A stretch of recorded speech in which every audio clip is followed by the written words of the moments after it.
Pagkatapos nga namin kumain kanina ay heto, inayos na namin yung konting regalo namin kay nanay para bukas.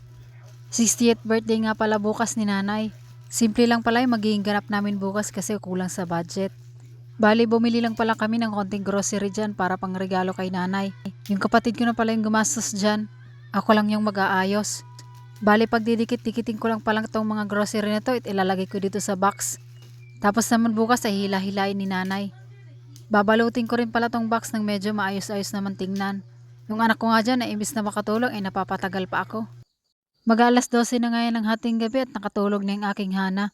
Sa wakas natapos na ako at nabalot ko na yung box. Yung resibo pala ang naisip kong iunang ilagay dyan para makita niya kung magkano yung nagastos namin. Gumawa din pala ako nitong money bouquet. Simple lang. Pero sa tingin ko magugustuhan naman ni nanay. Kinabukasan nga maga kaming gumising at pumunta na dito sa palengke. Bumili lang kami ng isda at kaunting karne. Kaunti lang kasi tulad nga ng sinabi ko kanina, kulang sa budget. Hindi lang masiro. Habang may binibili pa nga yung aking asawa, heto nagpabili naman ng ice cream tong aking anak.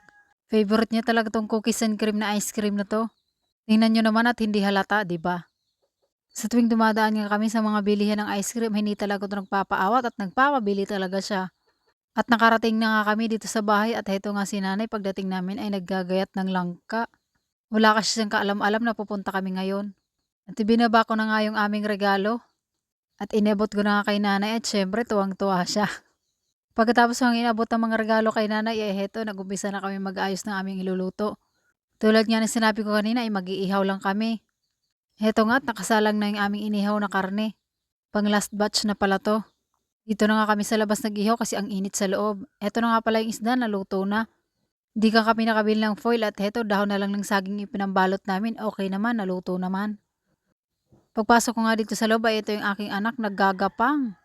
Baby pa daw siya. At videohan ko daw siya. Pagdako ko naman dito ay ito si nanay nagluluto ng kanyang langka. Ayaw paawat at gusto din daw niya ng gulay.